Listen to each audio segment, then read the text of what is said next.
I'm Nancy, and 13 years ago I was diagnosed with ovarian cancer at a stage 1 level. I was 41 years old at the time, and I had surgery done. I had a hysterectomy done, and then I had 6 chemo treatments and then 30 radiation treatments, and here I am 13 years later.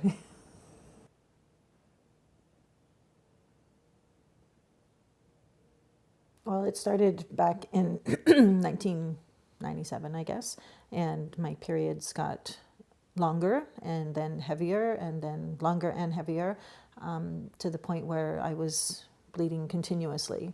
So I went to my family doctor, asked for a referral to my gynecologist. Appointment takes time, so I finally got in to see her, and she said, "I'm not sure why you're bleeding, you're too young for menopause. So I'm going to give you some pills, and they're going to stop the bleeding." So I said, okay, fine. I took the pills, and the bleeding stopped. But when the pills ran out, the bleeding started again. For me, it was more a matter of wanting to know why I was bleeding in the first place. And the pills made the bleeding stop, and that was good. But I still wanted to know why I was bleeding. Am I going to have to take these blue pills for the rest of my life, or until I reach menopause and bleeding stops on its own? But the bleeding was becoming problematic. So I had called her and said, please, will you do this, or gone to see her again and appealed again for the hysterectomy, and she said no, she was not going to do that. So I talked to a girlfriend, and she said, how did your appointment go? And I said, no surgery, she's not going to do it. I was sitting in the car, I was crying, and she said, why don't you write her a letter? And I said, write her a letter. What good is that going to do? And she said, well, write it to yourself. I don't care who you write it to, just write it. Write something. You need to get this out of you. So after I wrote the letter, she said, I read the desperation in your letter, and fine, I'll do the hysterectomy. I don't want to, but it was, I guess, sheer desperation and on my part, the frustration. And I'm ever thankful to my friend for saying, write the letter. And when I started writing it, I wasn't really going to give it to the doctor. I was just writing it to her. And then I thought, what? Why not? What have I got to lose? She won't do the surgery anyway, so what have I got to lose? But at least she'll know. At least she'll have an understanding of how I'm feeling. And I think it was that letter that made her change her mind and begrudgingly agree to, to do the surgery.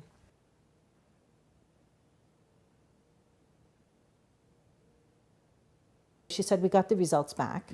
And I said, okay. And she said, and you have ovarian cancer. And when she said that, she cried. Like, she blinked and tears went down her cheeks. And I'm like, are you okay? And she said, no. And I think, I don't know if it was just for her, maybe a sense of guilt or something. I don't know what it was for her, because for so long I had said, please do this hysterectomy, please, find out why I'm bleeding. And she kept saying, it's not this, it's not that, and just take the blue pills, the bleeding will stop, I'm not doing a hysterectomy. And so now she's finally done the hysterectomy, and then this. And I so was not expecting that. There was no history of cancer in my family anywhere, ever. So I certainly wasn't expecting ovarian cancer.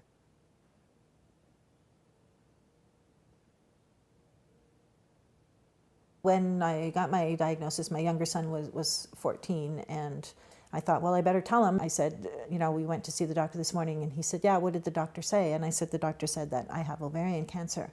And he looked at me and he said, are you going to die? And I thought, oh my God. And for me, that was a difficult thing, because I thought, I don't know.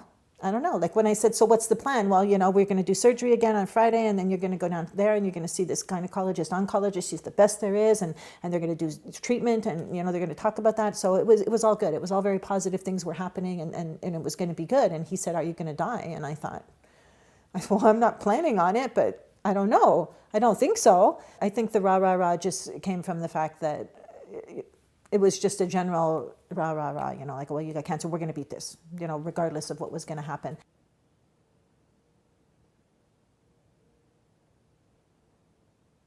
There was a couple of times where I heard the nurses asking him how he was doing, and that was also important to me, that somebody asked how he was, because I know a lot of people called the house at night, and I'd be in bed reading or laying on the couch watching TV, and people would call, and the phone would ring, and he'd say, do you want to talk to anybody? I'd be like, no, I'm too tired right now. There was sometimes I would, and sometimes I wouldn't, but I was like, no, I'm too tired. And then I hear him on the phone saying, she's doing okay, and it was always about me. And I thought, somebody ask him how he's doing. He's doing everything, like, he's taking care of the kids and me, and trying to work and get me to radiation. He was doing it all. And so it meant a lot to me that somebody asked how he was doing.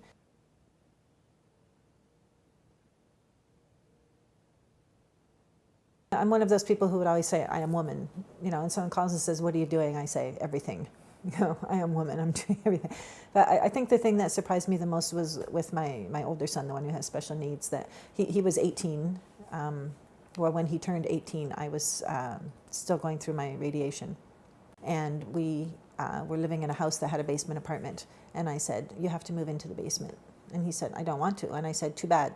You're moving into the basement. Why do I have to move into the basement? Because you do. You need to learn how to live on your own. Today?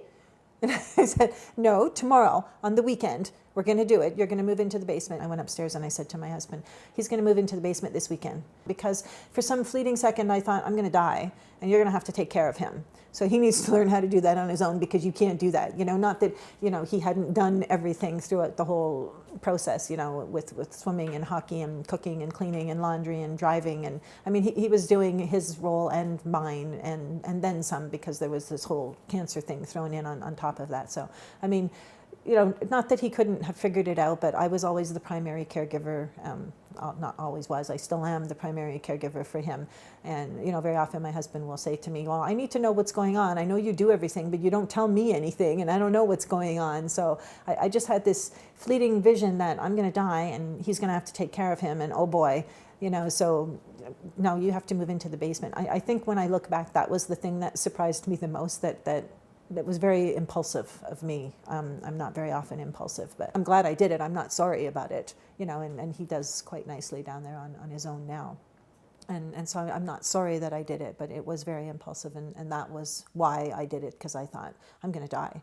And he has to, and if I don't die from ovarian cancer now, something else is going to come later, and I'm going to die then. And he has to learn how to live on his own before that happens.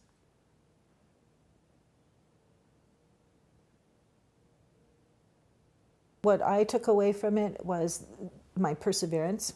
And I always tell people, you are your own best advocate, and nobody knows your body better than you do. And if you don't feel right about it, then don't take no for an answer. And I didn't. And I mean, I persevered, and it took, the whole process was probably about 3 years. And and I'm not saying that I had cancer for 3 years. I don't know when the ovarian cancer kicked in. I don't know if it was there from the first day I started bleeding. I don't know. And initially, when I started keeping track of the periods, was after they had started getting longer and heavier. And then I started keeping track, because I thought, wow, I need to write this down. And that was when I started keeping track. And so that's what I take away from it, was my own perseverance and my own advocacy. And going back again and again and again, and knowing this is not right. And yes, I'll take your little blue pills, but I still want to know why I'm bleeding. I still, now when I read the signs and symptoms of ovarian cancer, my goodness, these are things that every woman goes through every month. So, for me to say persevere, and your own body best, but every woman gets bloating and aches and cramps and bleeding and, messed up urination and whatever, we all go through that all the time. But, for me, it was the bleeding. And if it hadn't have been for the bleeding, I probably would not have persevered it. And I wouldn't have gone on and pursued that. And with respect to, patients are people too. And everybody has feelings, and, everybody has a story.